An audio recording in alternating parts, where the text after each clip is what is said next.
रांची है ना। उसके बाद लिखा हुआ है थाना, थाना का नाम रांची, थाना नंबर। ये एक दिन का क्लास है, ये पढ़ाएंगे थाना नंबर है क्या और क्यों इसका यूज किया, ये पढ़ाएंगे। एक दिन उसको लगेगा, ठीक है ना। तो अभी उसको आगे बढ़ रहे हैं, अलग टॉपिक है, अलग टॉपिक हो गया।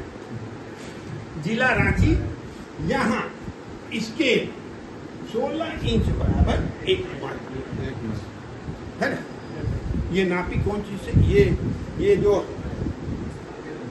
दुनिया है ये भी उतने ही पर बना है, 16 इंच बराबर 1 माइल पर ही बने। मेरी बात समझ में आ रही है? दोनों सेम जब हो गया, जब सेम हो गया तो नापी करने में कोई दिक्कत नहीं, यूनिट भी एक है और स्केल भी एक है। आपको स्केल पढ़ाएंगे है ना, स्केल पढ़ाना है और उसमें भी 3-4 क्लास लगेगी। मेरी बात सुनिए।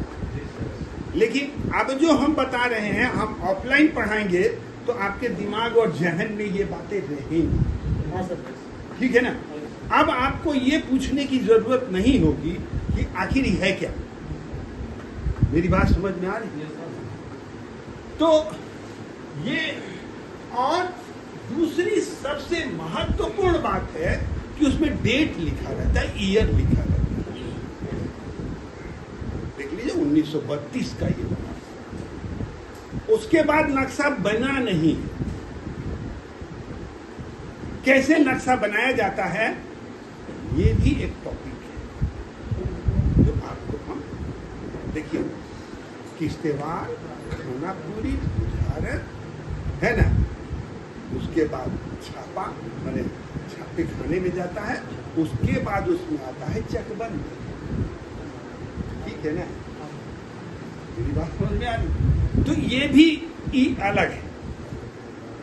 लेकिन अब आपको अगर हम किश्तेवाड़ पढ़ाएंगे, पढ़ा भी शायद ये है क्या, खत्म हो गया, खानापुरी में है ना। और खानापुरी को मेरा रिक्वेस्ट है आप लोगों से, छोड़िएगा नहीं। जो छोड़ेगा वो सिर्फ क्वेश्चन करेगा। मेरी बात समझ में? खानापुरी जिस दिन हम, और जब चकबंदी पढ़ाएंगे ना तो एकदम मत छोड़िए, क्योंकि क्वेश्चन चकबंदी से आता ही है, नहीं आने का कोई प्रश्न नहीं होगा। तो अभी एग्जाम होने वाला है, एग्जामिनर तो हम हैं नहीं, लेकिन जो भी क्वेश्चन सेट करेगा वो चकबंदी पर ध्यान देगा ही, क्योंकि मेन टॉपिक है। तो ये भी बातें हो गई। अब ये नक्शा क्यों कहते हैं ये बड़ा है, इसको मैप क्यों कहते हैं, इस पर हम लोग बात करें। आप अपने दोस्त को कहीं रास्ता बताते हैं, क्या बताते हैं भाई? देखिए, यहां से चले हम, कोई चौक है, आप चलिए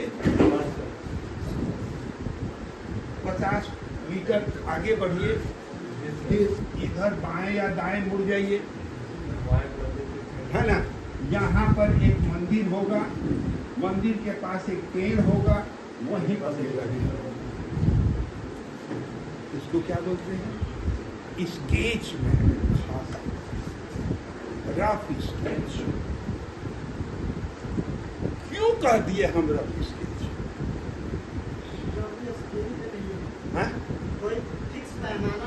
हाँ, जब तक कोई मैप में, किसी मैप के नीचे कोई स्केल नहीं बना रहे, तब तक उसको जो है हम रफ स्केच कहते हैं। जो ही उस पर मैप बन, अरे स्केल बन गया, तो उसे क्या कहेंगे? आप बताइए, इसको मैप कहेंगे कि नहीं कहेंगे?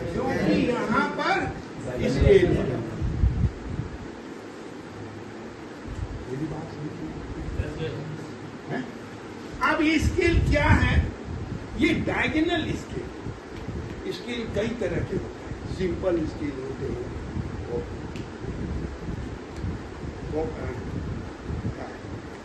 सिंपल स्केल होते हैं, डायगोनल स्केल होते हैं, कंपैरेटिव स्केल,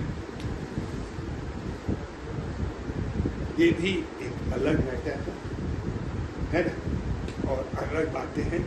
ये भी कई दिन का क्लास है, इसको भी होगा।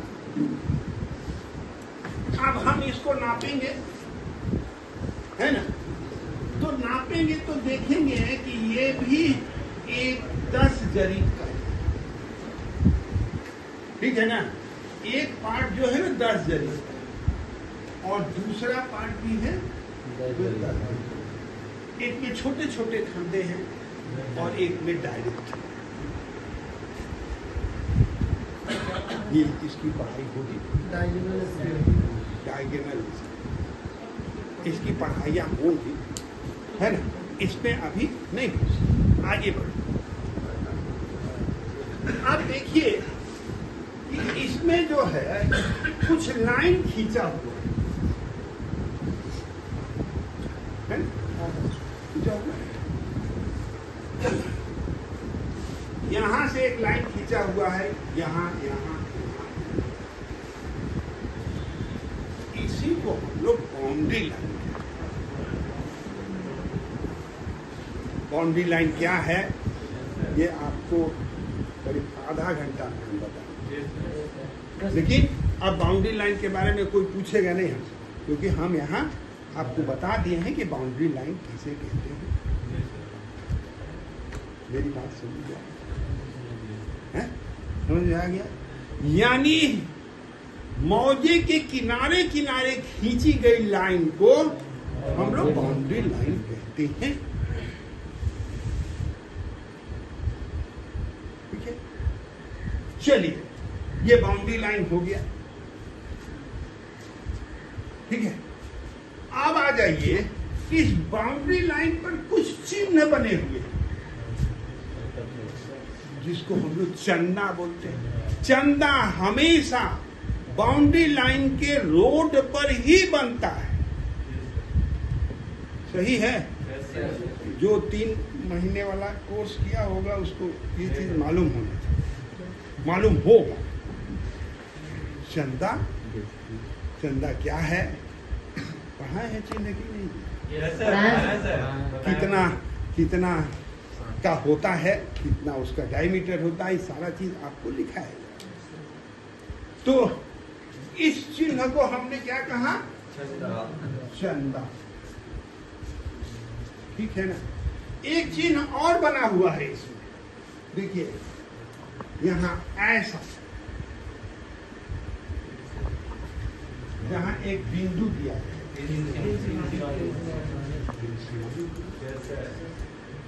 अब ये 3 सीमानी के बारे में हम शायद पढ़ा चुके हैं। इस 3 सीमानी की एक विशेषता है,